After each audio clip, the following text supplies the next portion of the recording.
Hello everybody, I'm Troy Deeney, Watford captain. Probably know who I am, let's be honest.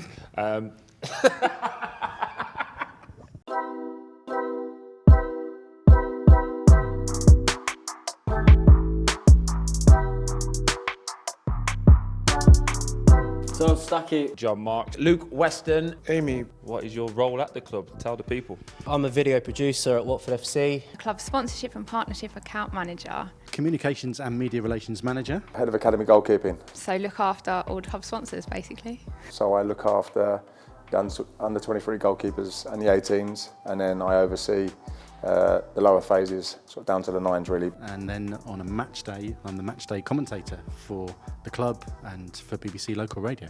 So anything filming wise, it could be editing, match days, training, features, there's anything that goes on behind the scenes. So anything for like the social channels, for like Twitter, Instagram, YouTube, all that kind of stuff? Social channels. You have a say in all of it, yeah? All of that, Ben, all of that. Overall the role just involves whatever's in the contract.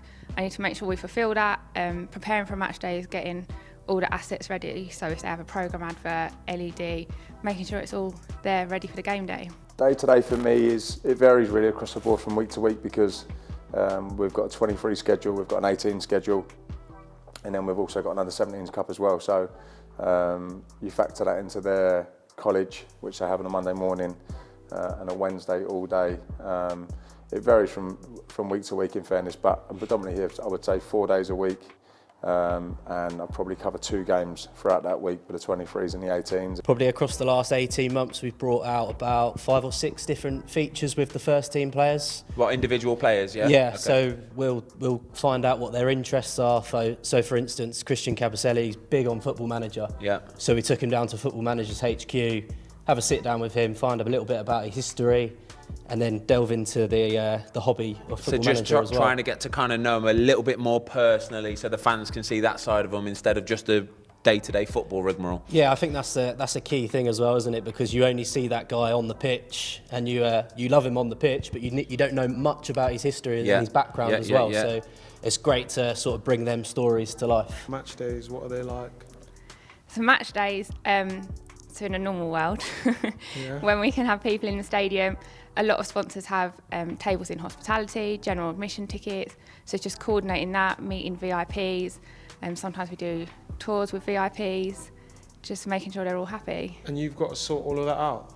So yeah, me with the team. Come the match day, it's a little bit different this season because with no supporters, then the way that football is being broadcast has changed a little bit. So we're producing our own match day TV show. But from a radio point of view, put the headphones on at sort of 10 to 3, wait for the teams to come out, and then you start describing what you see.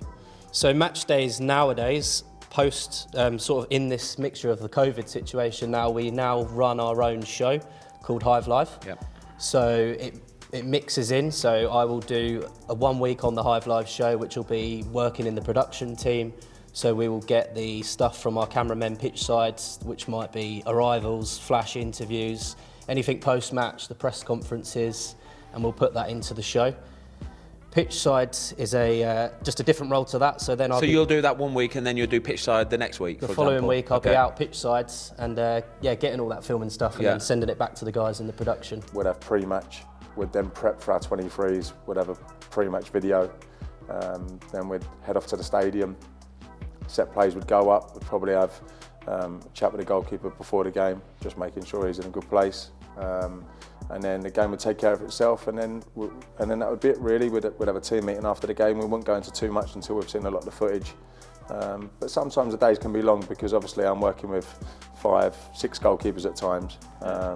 Anton's coming as well, who's also working alongside me out on the grass. Sometimes we split the groups, so we'd go with like a 3 and a 3. So goalkeepers are getting more repetitions and more numbers. How did you start working for Watford FC? So I originally started on match days, just welcoming guests. I was a hostess, so stood on gate 15, scanning tickets, showing people to the lounge. I did some work experience in year 10 of school, so 15, 16 years old, I think it was. Wow. I was playing at the time, I was playing for Eastleigh in the National League. The family was getting bigger, the travelling was getting longer, and I was starting to see less of the kids. It was something I always dreamed of doing, but never knew how to, in terms of how to get into it. So my journey is more that I went and worked for a bank, I worked for finance companies, doing credit control and what I would class as boring stuff like that. Did a week's work experience with the the academy boys, the under-18s, the under-23s. And what was that like when you was doing that? Quite daunting, to be I fair. could imagine it was, yeah. Quite daunting, yeah. And then there was an available position within the commercial department, which was a sales position. I had no sales experience. Nothing at all? No, I'd just done, in my final year at UCFB, I'd done a sales training course. There was a couple of jobs that came up that I thought it would be good, not necessarily for me to take the job or to get the job, but just to give myself an opportunity to have an interview and just to see where I was in terms of that process, if I was what I was lacking or what I needed more of. Occasionally sort of tried to make contact with the odd radio station and sending in a demo tape, which were cassettes in my day. I know you probably don't know what they are. I but do. I'm 30, mate, but you're really old. But Yeah. go on, no problem. But yeah, I got a chance, what are we now, 2020, so I got a chance 15 years ago with literally a local community radio station that wanted someone to come in and just do little updates on the phone. So Paul took me in, the team trained me up, and then sold hospitality advertising for like a year and a half. Because that's what I was going to ask, like, did you study anything in... So I studied football business and marketing. I ran my dad's football club's website, and I did all the match reports there. And then I went on to Hemel Town, who are in the National League South. And then, I moved into Watford. So after always that. been interested in football, always been interested in like the digital side of it and all the kind of media and all that kind of stuff, yeah? I think, every... Champman addict for sure, yeah? FIFA. I was FIFA, addict, yeah. there you go, see, there you go. I kind of started taking on overseeing the LED within that role, and then the club kind of restructured, and the sponsorship and partnership account manager position became available. So how was it when you started then? Like, were you nervous? Did you? Yeah, really nervous. Jeez. Watford v Burnley in 2005, I think, or 2006 was my first game. Literally sat in a press box with a landline, not even a mobile, a landline, and I had to ring the studio to say there's been a goal. And then they would say, right, we'll ring you back when we're out of this record. Can I ask, was that paid work or unpaid? No, Unpaid. unpaid work. Yeah. I went for an interview at Arsenal it was head of goalkeeping, which I knew I was nowhere near ready for a job like that. But because I had history with the club and it's obviously a club close to my heart, it was kind of a dream job, knowing full well that I wasn't going to get it, but I just wanted to know where I was in terms of what I needed. So for an experience, that was brilliant. And then off the back of that, Watford found out that I was actively looking for a coach's role, which I would kind of, I suppose I was in effect, but then I was offered the job here. I did the Hemel stuff when I was 15. Decent. I went straight in there. Very decent. Started interviewing players and managers at 15. Nice, and mate, nice. Quite scary, but no. It's a good way of doing it though, kind of like throwing you in at the deep end early doors so you know what to expect and know what it is. Because it's a weird, unless you're in it, it's a weird environment, isn't it? The football world. Like, it's very like insular and you don't see too much of the going-ons and stuff, do you? You only get to see what the club want you to see, don't you? It's great to come in at that lower level as well, because there wasn't any media officers there, so you had to go straight out, go and find the manager, hunt him down.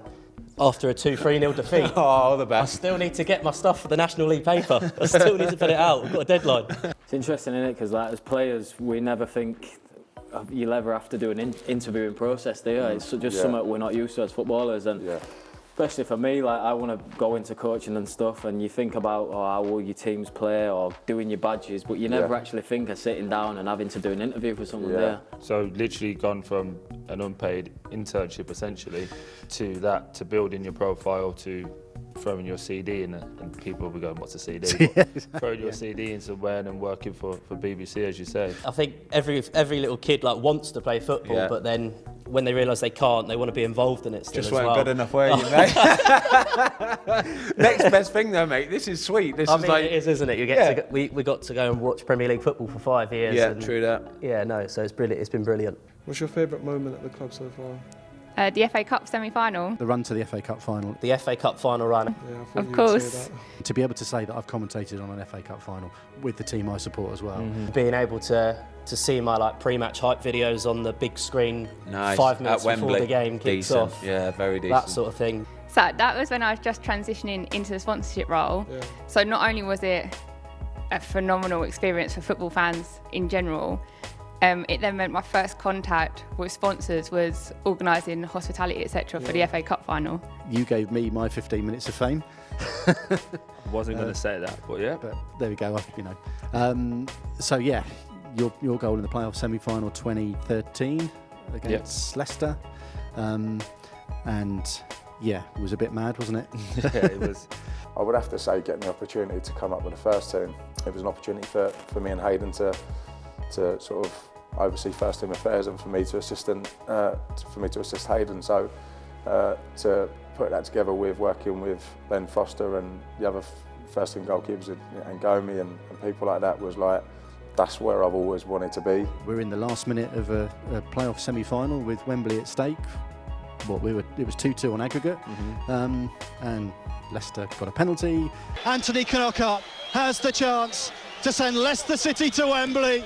Almunia saves it, and again, Cassetti clears. Unbelievable at Vicarage Road. That was saved, went down the other end, and this man scored. Gets the crossing, Hogg is there, heads it down, Deeney